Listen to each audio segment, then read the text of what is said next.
So yun po guys, and magandang araw po sa lahat, especially po sa mga charity viewers po dyan ng PB Team at sa mga Chris Pao Natics po na nagmamahal sa tambalang Chris Pao. So in this video po is another topic po yung pag-uusapan po natin. Ito po ay mula pa din po sa vlog po ni Sir Paul or ni Pugong Bihero sa kanyang YouTube channel. Kumbaga ito po yung parang second round po ng kwentuhan, ng kulitan po nila sa loob po ng kwarto nila doon sa may tugaw na vessel or tugaw na barko. Kung saan nga po is talagang ini-insist po doon ni Chris na talagang wala daw po siyang utak, na bobo daw po siya, na ganito ganyan po. Kumbaga parang dinadown po niya yung kanyang sarili. Kumbaga proud daw po siya, sobrang proud daw po siya na bobo daw po siya. Pero sabi naman ni Sir Paul Pugong Bihero na hindi daw po bobo si Chris at matalino nga po ito. Para sa akin din naman lagi ko nga pong sinasabi na si Chris nga po is isang napakatalinong babae, napakatalinong bata. So hindi po siya bobo kasi yung mga ano pa lamang po, yung napakabilis po niyang mag-catch up ng mga joke, napakabilis po niyang, kumbaga napaka-witty po niya mag-isip. Hindi po yun kumbaga tanda ng kabobohan, kundi tanda po yun ng katalinuhan. Matalino po si Chris sabi nga ni Sir Paul na wala namang bobo na tao basta mag-aral lamang, kasi lahat naman ng mga bagay dito sa mundo is na pag-aaralan naman po. Nasa tao lamang po yun kung paano po niya ito dalhin, kung paano po niya intindihin, ganito ganyan. Kahit na sinasabi po ng tao like Chris na wala nga po siyang utak, na bobo nga po siya, pero yung mga tao po is may kanya-kanya pong mga uniqueness sa buhay po. Kumbaga may kanya-kanyang katangian, may kanya-kanyang katalinuhan. Nakadepende po yun sa tao kung paano niya dalhin ang kanyang katalinuhan. Yung pagiging madiskarte ni Chris isa po yun sa tanda po na matalino po siya, kasi tayong mga tao po, kahit nasabihin po natin na lagi po tayong with honors, cum laude, summa cum laude, magna cum laude po tayo sa pag-aaral. But then, kung wala kang diskarte sa buhay, is matatawag ka pa rin pong bobo, di ba po? Kasi, ani naman po yung katalinuhan nga, di ba? Sabi ng iba, kung wala ka namang diskarte sa buhay, so, yung katalinuhan mo is hindi mo rin magagamit. So, mas okay na po yung, kahit na wala kang na tanggap na mataas na karangalan sa paaralan mo, ganito ganyan, mababa yung grades mo, pero pagdating sa totoong buhay, sa real life is talagang madiskarte ka, nakayanan mong lagpasan lahat ng pagsubok na ibinigay ng Diyos sa iyo dahil nga po may diskarte ka, ay matatawag na po yun ng katalinuhan. Katulad nga po ni Chris lahat po ng mga pagsubok sa kanyang buhay is talagang nalagpasan po niya dahil nga po sa diskarte po niya, dahil nga po sa talino po niya. So, sana iwasan na po ni Chris na nasabihin sa kanyang sarili, na i-insist sa kanyang sarili na bobo nga po siya. Kasi nga po, walang taong bobo basta mag-aral lamang. Walang taong bobo dito sa mundo kasi lahat naman tayo is may kakayahan, may karapatan. Kumbaga, may pagkakataon na matuto basta mag-aral lang, basta maging seryoso lamang din po sa mga pinag-aaralan sa buhay. Ganito, ganyan po.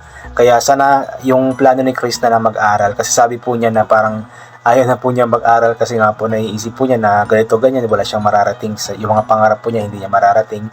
Sana wag po niyang i-downgrade, wag po niyang anuhin ang kanyang sarili, kasi nga po maraming mga tao na malulungkot nga po sa mga ganoong sinasabi nga po niya. So dapat maging si Chris mag-think positive po siya na lahat ng mga bagay na ito, lahat ng mga pangarap po niya is makakaya nga po niya. Especially nga po ngayon na andyan nga po si Sir Paul, ang Pugong Bihero team na sumusuporta nga po sa kanya, tayong mga supporters nga po na sumusuporta sa kanya. Dapat na mas pag-igihan ni Chris dapat mas kumbaga maging positive siya always sa kanyang buhay, especially para din po sa kanyang pamilya, kasi alam naman po natin kung gaano po niya kamahal ang kanyang pamilya. So isipin po niya palagi ang kanyang pamilya. So wag po niyang i-downgrade ang kanyang sarili na ganito ganyan, bobo po ako, wala po akong utak, dahil hindi po yun totoo. At alam ko na kayong mga iba pang mga viewers po dyan, mga Chris Pao Natics, alam ko na agree po kayo sa akin na si Chris po is hindi bobo at talagang napakatalino po niya. Inuulit ko nga po, dun pa lamang po sa mga jokes po niya, sa pag-catch up po niya ng mga joke ng iba, ay tanda na po yun na talagang witty yung kanyang pag-iisip, talagang matalino po siya, talagang may talento siya pagdating sa mga ganoong bagay. So, yun, ipag-pray po natin na matupad nga po ni Chris lahat ng mga pangarap nga po niya sa buhay. Lahat ng diskarte niya sa buhay is maging maayos nga po, kasi alam po natin na para din naman ang lahat ng ito, hindi lang sa kanya kundi sa kanyang pamilya. So, anyway, hindi po, basahin po natin yung ilan po sa mga komento ng mga tao pong nagmamahal kay Chris at sa Chris Pao.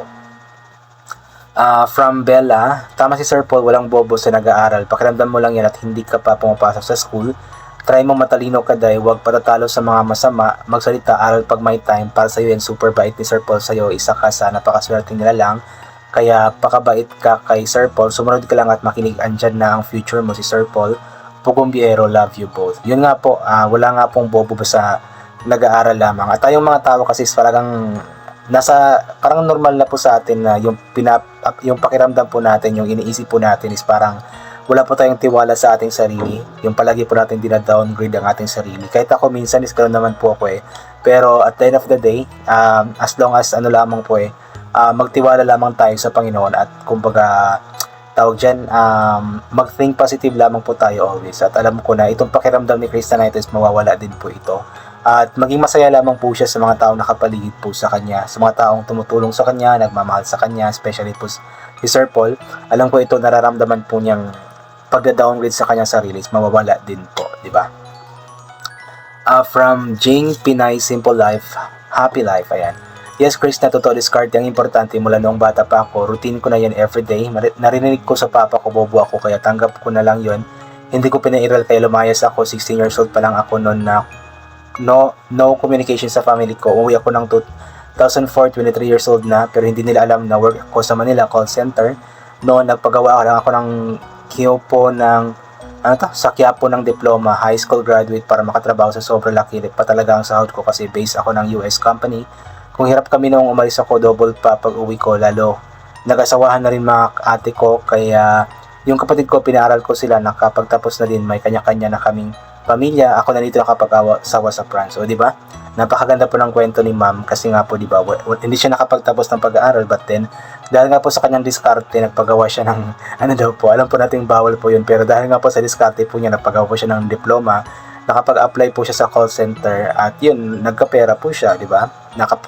Napaaral po niya ang kanyang mga kapatid at ngayon nga po is nasa France na siya, nakapag-asawa, di ba? So talagang wala po yun sa diploma, wala po yun sa taas ng grades po sa pag-aaral. Talagang nasa diskarte po yun. Pero mas maganda pa rin po yung yung maganda po yung records mo sa pag-aaral tapos may diskarte ka. Paniguradong tiba-tiba ka kapag ganoon po. From Claire Loching, Go Christian, study is your wealth. Yan ang kayamanan mo na hindi makukuha ng iba. God bless you, Sir Crispa. We love and miss you. Always rest kayo, Sir Paul. Napagod ka po kayo, sir. Usot rang kaso, ingat palagi. Yun nga po, study is your wealth. Tapos sabi din, ma'am, ito po yung tanging kayamanan na hindi mananakaw ng kahit sino man. So, mas maganda pa rin po yung ipagpatuloy ni Chris ng kanyang pag-aaral since meron na po siyang mga magandang resources po ngayon. May kakayahan na po siya na paaralin ng kanyang sarili at andyan naman po si Sir Paul na tutulong din po sa kanya. And also sana magaling na po sila kasi talagang nagkasipon po sila dahil nga po sa sobrang lamig daw po doon sa barko. Gina Sanoy, matalino ka Chris na, di ba mahusay ka? It means magaling, hindi mo lang sineseryoso, dinadaan mo lang sa tawa, basta makinig ka lagi kay Sir Paul. Yun nga po, nasa apelyido na po ni Chris na yung mahusay po. So mahusay ibig sabihin magaling, marunong, di ba?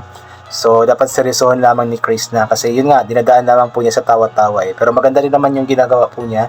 Lahat ng problema po niya dinadaan po niya sa tawa. At least kahit pa paano is maibsan po konti ba yung nararamdaman niya.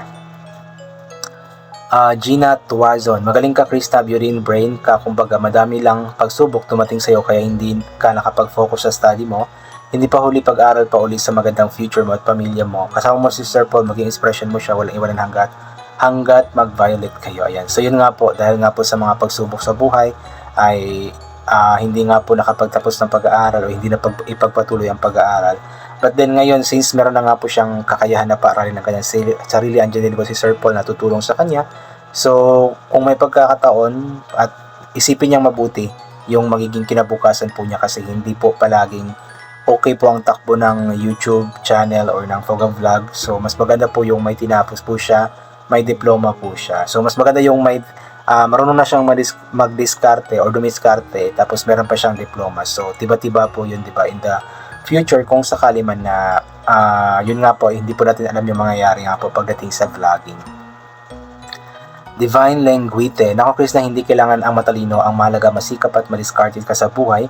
At tuloy lang sa pag-aaral, mahalaga may tinapos ka. Minsan pa nga may umasenso na hindi nakapag-college basta madiskarte. Totoo po yun, dami pong mga mayayaman po na hindi nakapagtapos po ng pag-aaral. Mga undergrad, ang iba pa nga is mga na-drop out. Pero dahil nga po sa diskarte, katalinuhan, yung ginamit po nila yung katalinuhan po nila plus diskarte, kaya yumaman po sila.